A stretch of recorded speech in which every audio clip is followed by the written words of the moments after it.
Hello and welcome to News Central TV. I am Adebola Adedugba. The headlines. President Tinubu taxed Nigerians to feed the nation, have more for export. U.S. sanctions 16 financiers of Al-Shabaab militants for money laundering. Angola suggests meeting between Kagame and Tshisekedi over regional insecurity. Details shortly. And Nigerian Senator Abdul Ningin accused Senate President Godswill Akpabio of alleged budget purging in the 2024 budget. The senator claimed that the budget has been inflated by over 3 trillion naira through the inclusion of questionable projects. Amidst this controversy, News Central's Perpetua Fasme Peter aims to examine the validity of the senator's claims in her report. Following the allegation by the chairman of the Northern Senators Forum, Abdul Ningi, that Senate President Godswill Akpabio inserted projects worth over 3 trillion naira in the 2024 budget, an analysis of public records from the president's budget presentation to the budget approval by the National Assembly on December 30, 2023, contradicts this claim. An aggregate expenditure of 27.5 trillion naira is proposed for the federal government in 2024. The Senate should consider and approve the bill for an act to authorize the issuance from the Consolidated Revenue Fund account the total sum of 28 trillion 777 billion 404 million 73,861. While the senator claimed that the Senate inserted projects worth 3 trillion naira, the actual difference between what the president presented and what the National Assembly passed is only 1.2 trillion naira. On the day the budget was passed, Senator Olamilekan Solomon, the chairman of the Senate Committee on Appropriation, provided reasons for this difference. Executive forwarded requests for additional funding and some item of expenditure to the committee which were not included in the bill as submitted by the executive in order to accommodate the request, and the following adjustments have been made on the bill. 1. The foreign exchange differentials. 2. The GOE revenue increase. 3. The GOE personnel reduction. 4. Service-wide vote weight adjustment. And 5. Reduction from service-wide. Crux of the controversy is his claim that the federal government has been operating two versions of the 2024 budget. The presidency has since refuted the claims by the senator, adding that it was concerning that a sitting senator could raise unsubstantiated claims to fuel divisive rhetoric. However, in a report published by the Nation newspaper on Monday, March 11, 2024, Senator Abdul Ningi denied saying Tinubu's government was implementing two budgets but insisted that projects worth 3.7 trillion naira in the 2024 Appropriation Act are not traceable.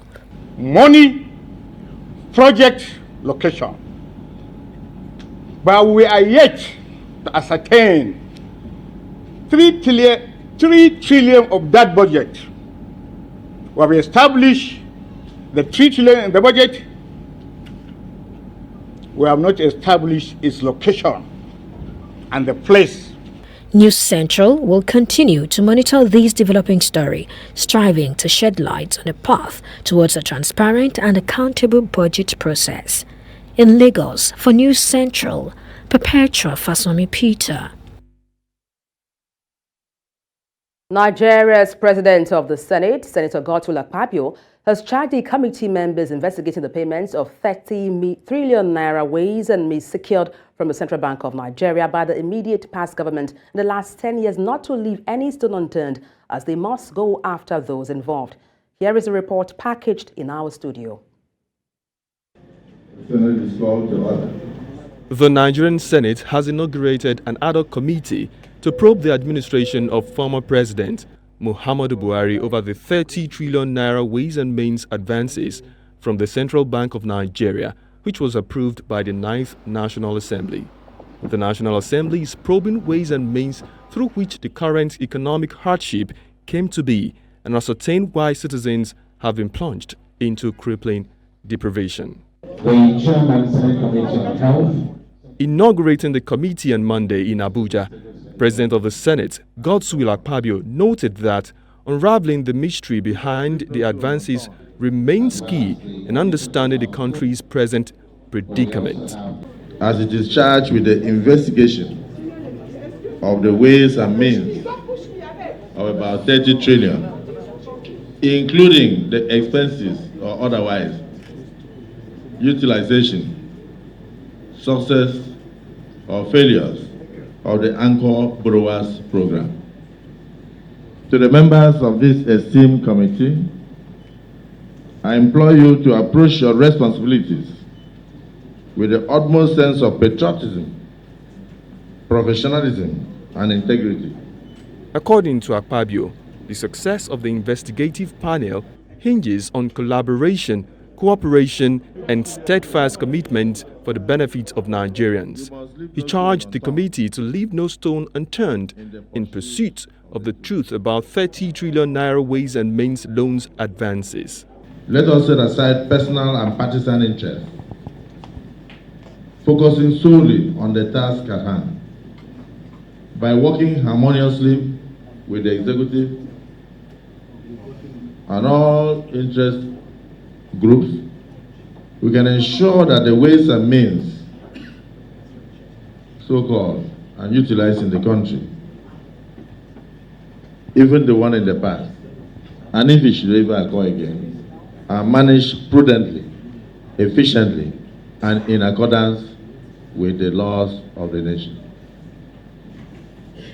Moreover, confidentiality is paramount to your work. Senators are here. The event, which took place at the National Assembly Complex, had in attendance Deputy Senate President Senator Barau Jibrin, other senators, Minister of Finance and Coordinating Minister of the Economy, Wali Edu, Governor of Central Bank of Nigeria, Yemi Cardoso, and Minister of Budget and Economic Planning, Senator Abubakar Atiku Bagudu, among others. Responding, Chairman of the 17th-member committee, Senator Isa Jibrin, assured the probe will be carried out with precision to a logical conclusion. Various discussions. The ways and means and the Anchor Borrower schemes have aroused various forms of discussions amongst individuals and groups, with groups and individuals giving their opinions and interpretations. Your Excellency, the implication of this is that Nigerians are waiting for the result of this investigation. I want to assure you that we are going to carry out this assignment expeditiously, but without any form of compromise. The ad hoc committee has 6 weeks to investigate 30 trillion naira ways and means advances and 10 trillion naira expended on the Anchor Borrowers Program, among other intervention programs. Earlier, we were joined by a public affairs analyst, Catch Ononuju, to discuss this. Of us who have expressed our doubts about the genuineness of the parroted intentions to interrogate corruption by the current administration have consistently stated that until the 30 trillion naira printed by MFLA and then looted by politicians in the name of different kind of programs like Anchor Borrowers and the rest, because we believe those money looted, stolen, are the ones being used to put the excessive attack and pressure on the dollar. And that is being responsible for the runaway inflation that we've had in our country. Now that the administration has agreed and has now asked the Senate to go forward in doing these interrogations, I believe we're all now waiting to see how they will go through it with the time that's given to them.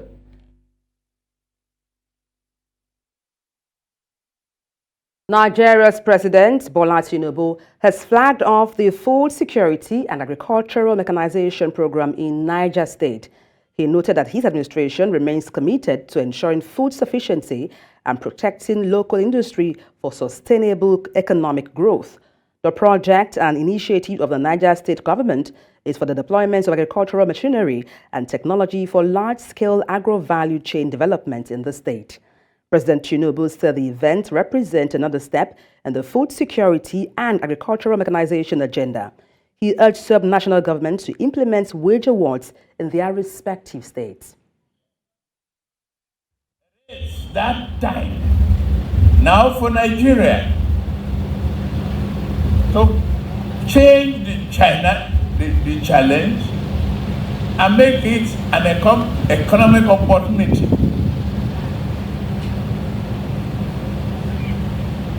We must care for people. We must rearrange our farming population, including livestock program. I don't see why Nigeria cannot feed all the pupils in our school with 1 pint of milk in a day. If our dairy system is well harnessed. I'm glad Abdurrahman Abrasad, the governor of Kwara State, is here. He's equally a farmer and investor. And I am talking to Father earlier to please let us reorganize. And to unpack these, I'm joined live on the news by the coordinator, Nigerian Farmers Group, Redson Tedheke. Good afternoon, Redson. Glad to have you join me. Good afternoon. It's an honor to be here with you this morning or afternoon. All right. Talk to me about how the infrastructure challenges such as poor road networks and also lack of storage facilities can be addressed to help farmers produce much more. Let me be very clear on this, because it is important we are very clear when it comes to dealing with agriculture. The country is having a food production challenge, and basic infrastructure is what we need. If you want not just a productive economy when it comes to agriculture, we are almost all agrarian in our approach to agriculture. So government at the state, at the local state, and the federal level must consider that if you want to get food across to the people, if you want to make food cheap, the first thing you do is to focus on basic infrastructure. What am I talking about? Basic access road. What am I talking about? Basic electricity. What am I talking about? Basic healthcare support structure that makes it easier for Nigerians to produce, that makes it easier for Nigerians to take their whatever they produce to the market. So what needs to happen now, no matter the noise you make, if you don't provide basic infrastructure, if you don't provide basic support services, if you don't provide basic support system that aids the rural farmers, you cannot think about providing food security. So that is very important, and that is very necessary. I often say that when governors decide that they want to do airports, that they want to do laterite road, asphalt and coastal road, they are making a mistake of ignoring what is necessary to take care of food. If you don't solve the food crisis, you cannot solve your societal crisis. So in solving the food crisis, you need basic infrastructure. Is government doing enough? I'm afraid to say no. I love the fact that the president went to commission tractors yesterday, but then the question is simple. In commissioning those tractors, how many tractors are you going to be able to put out there? Because that's actually part of the infrastructure. You should be able to put at least, we have 774 local governments. How many of those local governments can do what needs to be done in agriculture with regards to the infrastructure they need? So focus on what the local government needs. Focus on what can be done at the local government. So one form of agriculture or the other. So the food security crisis. And so if basic infrastructure is necessary, government is not doing enough. Government needs to double their effort and make sure that, yes, development finance is the key towards the helping. Okay, you've talked about infrastructure, but I was meaning to ask you, beyond infrastructure, how can farmers be protected from the risk of food price volatility, both locally and also in the global markets? Let me answer your question by saying this. As a country, we tend to be chasing the wrong horse. Globally, we are having food security challenges. Nationally, we are lacking the capacity to be able to support a system that produces food for all of our people. So what needs to happen is simple. It's for us to be able to maximize the opportunities that we have. We need a global support system that puts food on the table. But in putting food on the table, we need to also, for what is what, put our energy and our effort into productive capacity and ability. Internationally, every nation is looking at the opportunities and the ability to produce food for her own people. So it is not all about chasing what is necessary globally. It's all about looking at what is necessary locally. Because, and I say this painfully, with a lot of pain in my heart. You have 200 million mouths to feed. That is a priority. You have over 70 million hectares of farmland, out of which 40 million is arable. That is a pain that needs to be solved. You have a population that is averaging about 19 years old. 19 years old. That is the people that are willing to go out and work. So why don't you deploy this population into these hectares of farmland and then create a system, just like is done in Asia, that is able to not only feed your people, but that evolves a technology that is able to ensure that as a nation, you have negotiating and power. What I mean by negotiating power? You have the ability to negotiate, not just with the World Bank, not just with IMF, but with international agencies to say, look, I can produce food. I have the population to feed. I have a population that can become industrious. Look at India. What did India do with their population in ICT? What does China do with their population at being the factory of the world? What is the ability of the Nigerian state to negotiate with our population with the international community? We have not been able to negotiate. And because you have not been able to negotiate, you have become a beggar nation that is asking the world to give you food to eat. Look, we must get out of that state because currently the nation is chasing dollars. The CBN is looking for forex. The CBN is looking for support. The CBN is looking for dollars to come into the country. FDIs, FPIs, whatever that name is.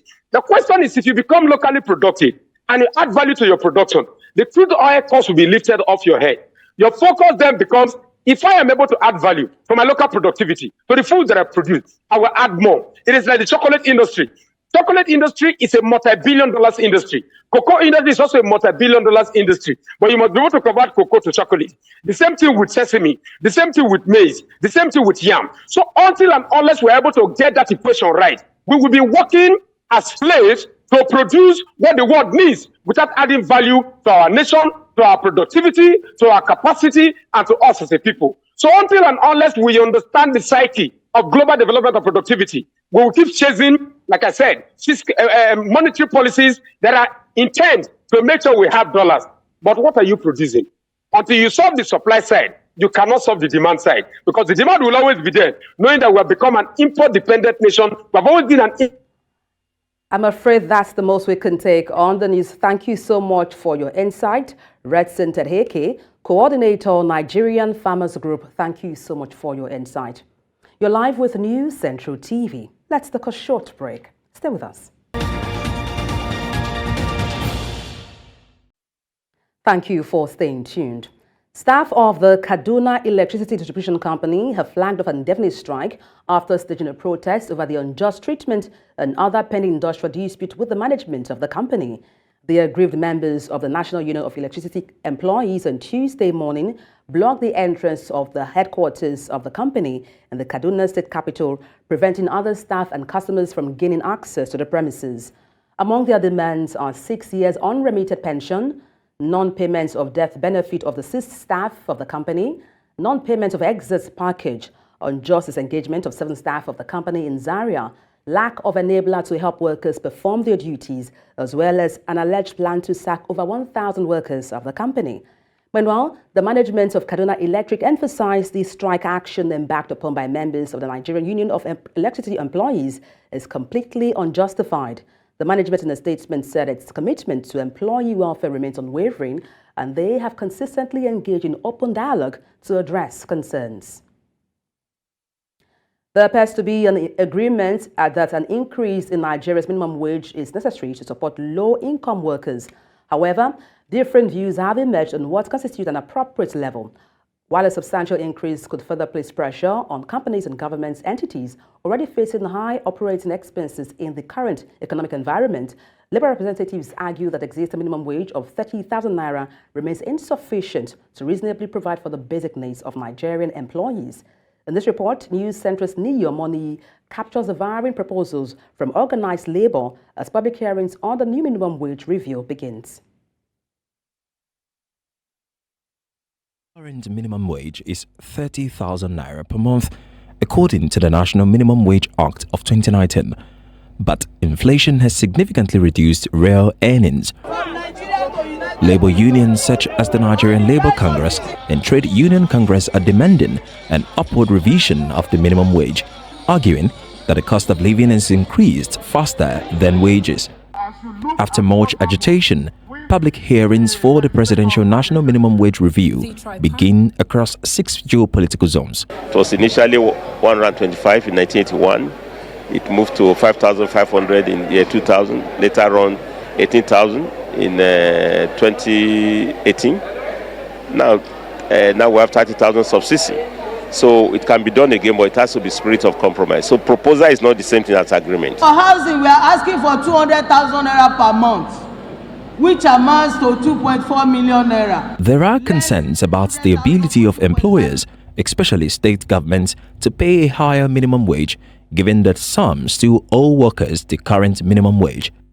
You can actually create long-term fund for specific areas such that as the wages increase, the monies are actually going back, particularly a sector like creating mortgage. There is also a lack of consensus on what the new minimum wage should be, with different unions, Nigerian Labour Congress and Trade Union Congress, proposing different amounts ranging from 447,000 naira to 850,000 naira. Northwest governors have opposed a higher minimum wage, saying their states cannot sustain it without changes to the national economy, like the revenue sharing formula. Some see this as an indication that the civil society may need to be decentralized to reflect regional differences. If we are more to self-deceit, to assume that salary have equal ability to pay. To this effect, I will humbly advise that individual states will have to negotiate with their workers and agree to a realistic and sustainable minimum wage in the line with the available resources. The Minister of Finance and Coordinating Minister of the Economy of Nigeria, Wale Edu, had promised to collaborate with government at all levels towards tangible outcomes and a stronger economy that benefits all Nigerians. There has been inflation, there has been depreciation of the currency, prices have gone up, and a new national minimum wage is well deserved and it is definitely due. And the actual figure will be as a function of a negotiation process. Organized labor says completing the exercise is just the initial step, and sustained follow-through will be crucial to achieving real impact and allaying workers' concerns. In Lagos for News Central, Ni Omani. About 150 houses were destroyed by windstorm which ravaged a Nigerian community located in Mayo Bewa local government area of Adamawa State. Victims say the windstorm started at around 2 p.m. and was accompanied by torrential rainfall, damaging fences of the residential building in the community and pulling off their rooftops.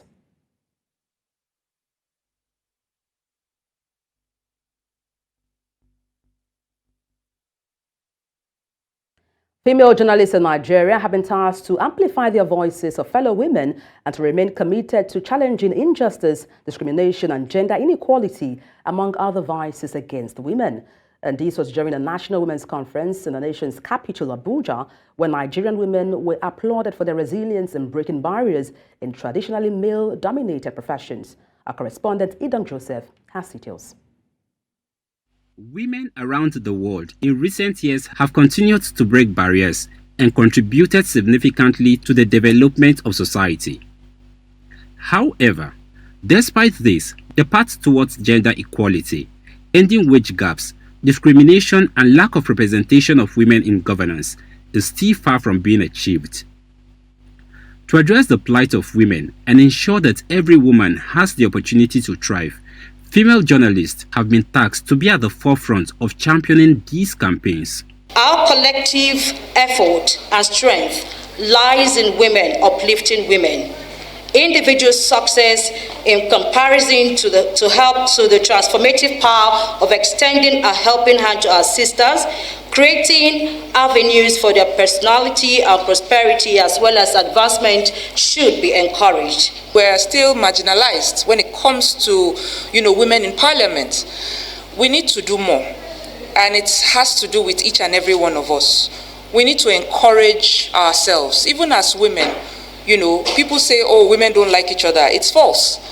We need to give ourselves, that platform to be able to talk to one another, to encourage one another to actually come out and vie for offices. While advocating for the empowerment of women to claim their place in society, advocates present at this conference are calling for support from stakeholders to challenge stereotypes against women and celebrate their achievements. My fervent hope is that we emerge with a renewed determination to spotlight women and women's issues, celebrate their achievements, and empower them to claim their rightful place in society. To empower female journalists, we must equip them with the tools and opportunities they need. Comprehensive training and mentorship program should not be looked down upon. This conference is aimed at amplifying the voices of women in the media to foster gender inclusion and address harmful practices against women and girls.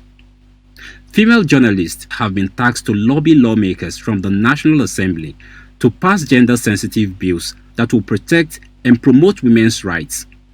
In Abuja for News Central, I am Idong Joseph. The Bayelsa State Governorship Election Petition Tribunal has stepped down the motion filed by the candidates of the nation's ruling All Progressives Congress, Timothy Silva, calling on members of the tribunal overseeing his petition to recuse themselves from the case. Silva is accusing the tribunal members of lacking the ability to deliver a fair judgment and do justice to his case. However, in a ruling on Monday, the chairman of the tribunal informed those present that the Court of Appeal has mandated the case to go on. Marvelous Obomano has more. The petitioner in the disputed Bayelsa State governorship election, Timothy Silva, is calling for a reconstitution of a fresh panel over claims that he might not get justice from the tribunal. Silva says he suspects he might not get a fair hearing. However, the defendant, Governor Doyedire, thinks the opposite, as he reaffirmed his trust in the judiciary, saying he is not deterred by the seeming distractions of the petitioners. Filed one motion. Yes, very useless motion. I just want to state that I have confidence in the judiciary and that I know that that is the last hope of the common man, and I know that they will give justice. So we have confidence in the Nigerian judicial system. Ever since the Bayelsa State Governorship Petition Tribunal started, this is the first time the defendant in the case, the Executive Governor of Bayelsa State, Doyedire, is coming to court to witness the proceeding. But the petitioner in this case, Timothy Silva, is calling on the Court of Appeal to disband the tribunal, saying he does not have faith in them. But the motion was rejected, and this means that the tribunal will continue presiding over the case. The application just taken today was to the fact that the petitioners, which is our client, they are not satisfied with the record of the proceeding, and that's why they filed the application. They had earlier written to the Court of Appeal President asking for disbandment of the panel which petition failed. And notwithstanding that, they now brought another motion. And these are petitioners who should want this matter to end expeditiously. But they brought another motion asking for the tribunal to recuse itself. So that motion was effectively argued today, and it was dismissed as lacking in merit. The tribunal has, however, adjourned till March 13th for the nation's electoral body, INEC, listed as the first respondent to open its defense. While Silva has already called a total of 52 witnesses before closing his case, Many believe that his call for the tribunal members to discontinue hearing his petition over lack of trust suggests the outcome, if not in his favor, might not be accepted. In Abuja for News Central, Marvelous Oboman. You're watching the news on News Central TV. Coming up, Angola suggests meeting between Kagame and Tshisekedi over regional insecurity. We'll have details shortly. Join us again.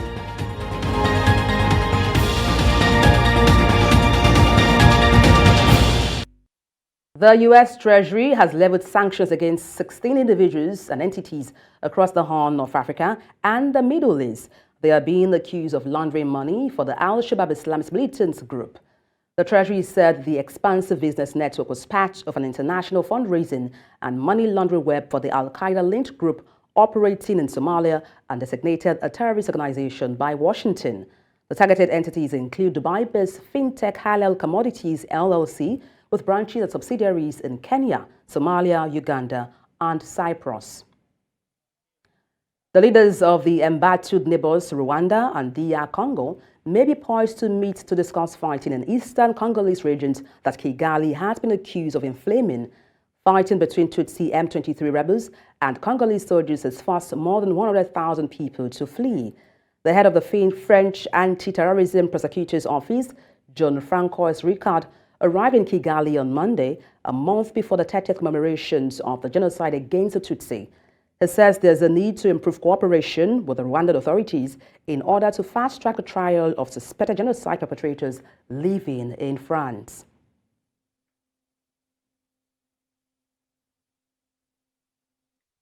Durante essa reunião, ficou acordado que o presidente, em breve, o presidente Kagame aceita o princípio de encontrar-se com o presidente Tshisekedi numa data a ser, portanto, indicada pelo o medianeiro, e também a parte ruandesa aceita o princípio que já tinha sido acordado com a parte congolesa, no sentido de as delegações ministeriais trabalharem para se chegar a este passo. The funeral of former Ivorian President Henry Konan Bedie, who died on 1st August 2023, will begin on May 20th. And this was announced by the head of state, Alassane Ouattara, and the president of the Democratic Party of Ivory Coast, Tidjane Thiam, at a meeting.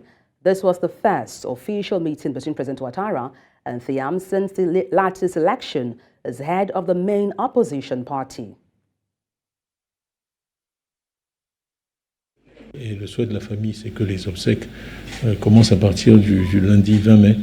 Et c'est ce qui se fera avec l'aide et la bénédiction du président et le soutien de l'État. Donc, le président Thiam nous a également informé de la décision de la famille du président Henri Konan Bedie et du PDCI de la période des obsèques de feu le président Henri Konan Bedie, mon aîné. Et la date, je crois, est fixée du 20 mai au 2 juin de cette année. Et le président honoraire du PDCI, le doyen Kopli Boni, est venu me présenter le président du PDCI qui a été élu il y a quelques semaines comme président du PDCI, en remplacement de mon frère aîné, le président Henri Konan Bedie. Et c'est un parti avec lequel le RHDP a des relations fortes, étroites, la même philosophie, la même vision, pour une Côte d'Ivoire en paix, stable et prospère. Le président Thiam, que je connais, est donc le président élu du PDCI-RDA, et je pense qu'il va beaucoup apporter à ce parti. And still ahead, Israelis evacuated from their homes as war continues. We have details shortly.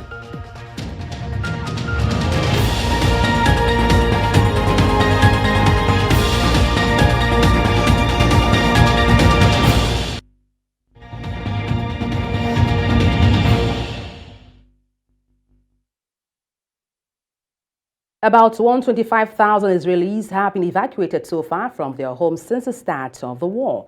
Among them are residents of Israel's north and south who have been directed to relocate for their safety since October 7th.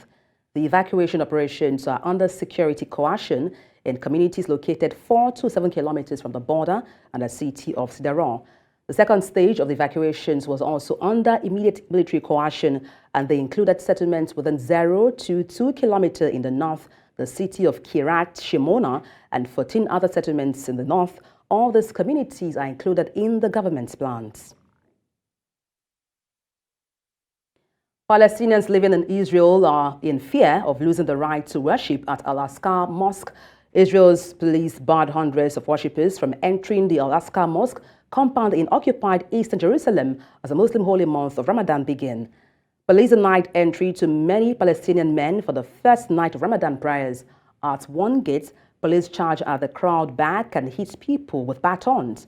Meanwhile, Jordan's Foreign Minister Ayyam Sadafi warned on Monday restrictions imposed by Israel on Muslim worshippers' access to Al-Aqsa Mosque compound were pushing the situation towards an explosion. Earlier, Israel Prime Minister Benjamin Netanyahu's office said Israel would allow access to Al-Aqsa as it had in previous years where nearly everyone was allowed, at least for the first week.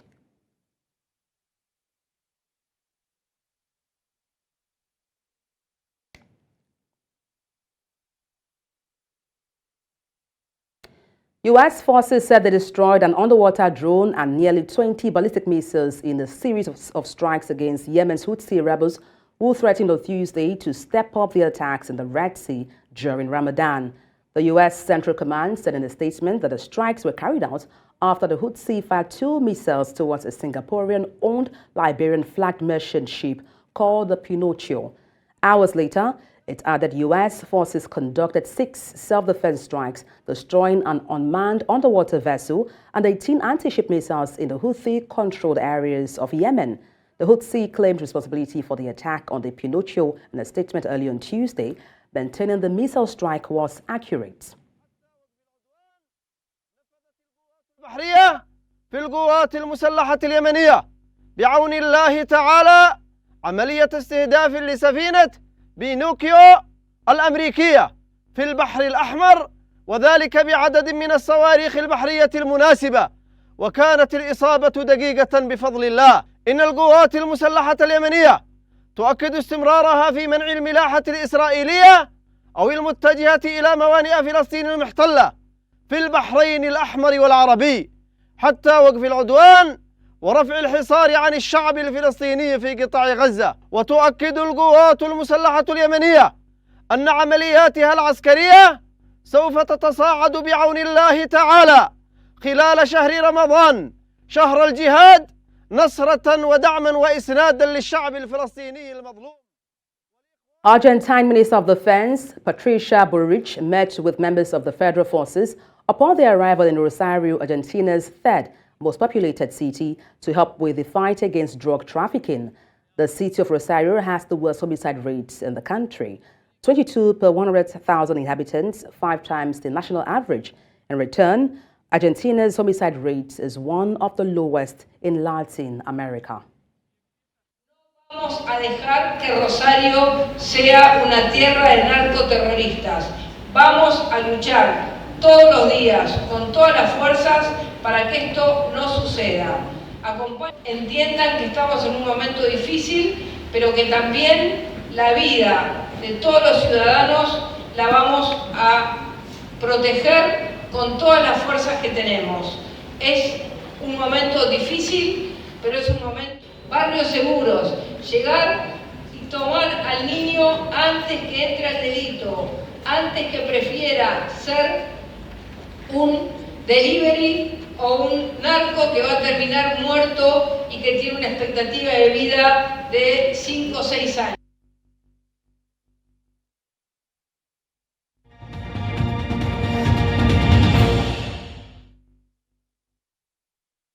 Bitcoin attains a new peak, driven by substantial investment from major U.S. finance firms and a green light for spot Bitcoin ETFs by U.S. regulators. The influx of institutional investors and available investment products linked to Bitcoin's value is pivotal to its recent surge, despite experts urging caution due to its inherent volatility. The upcoming halving event in April adds uncertainty. In parallel, Binance, a leading global crypto exchange, discontinues services involving the Nigerian naira amid regulatory disputes with the Nigerian government. Accusations of forex market manipulation and illicit fund movement, reflecting the ongoing challenges in the crypto regulatory landscape. Earlier, the CEO of Trade Father, Sean Dania, joined us to make sense of this. World of cryptocurrency. So essentially, Bitcoin ETF is a fund that tracks the price of Bitcoin, allowing investors to be able to buy into the ETFs without going through the process of trading Bitcoin itself. So this means that investors can potentially profit from the price movements of Bitcoin without owning actual Bitcoins. So the reasons why the US regulators, notably the Security and Exchange Commission, will permit Bitcoin ETFs is primarily because they need to offer a regulated, more secure and accessible way of institutional and retail investors to gain exposure to Bitcoin. I think they understand that there's a growing interest, for investments in cryptocurrencies, and permitting ETFs is sort of like their way of bridging between traditional finance markets and the world of digital currencies.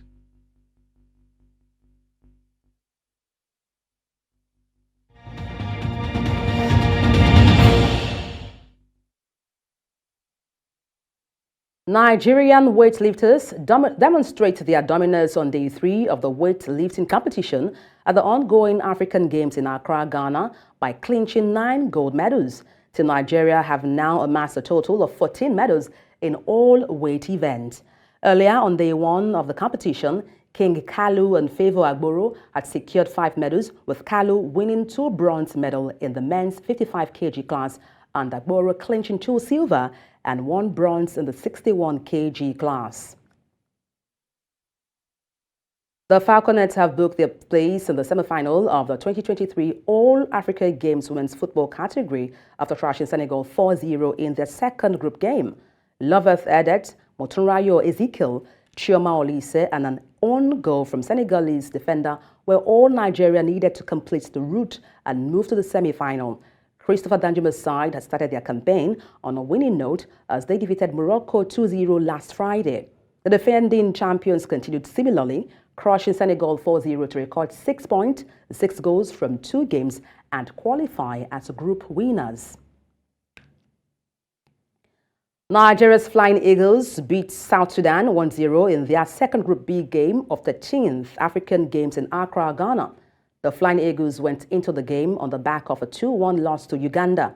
Sadiq Isiyaka was the hero for the Flying Eagles as his second-half penalty kick was enough to secure the win. The Flying Eagles will take on Senegal in their final group game on Friday. The Senegalese lost 1-0 to Uganda in their second Group B fixture on Monday. Following the win, Uganda have booked their place into the semi-finals of the men's football event. A draw should be enough for Laden Boss's men against Senegal to pick a semi-final ticket. The player was just onside.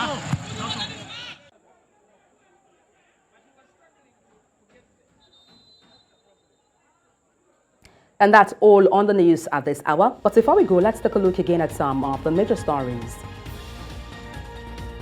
President Tinubu has tasked Nigerians to feed the nation and have more for exports. The United States has sanctioned 16 financiers of Al-Shabaab militants for money laundering. We also told you that Angola has suggested meeting between Kagame and Tshisekedi over regional insecurity. Send your eyewitness report to the WhatsApp number on the screen and follow us on social media. We are at News Central TV. You can watch us live on DSTV channel 422, Star Times channel 274, Avo TV and YouTube. Many thanks for watching. I am Adebola Adedugba.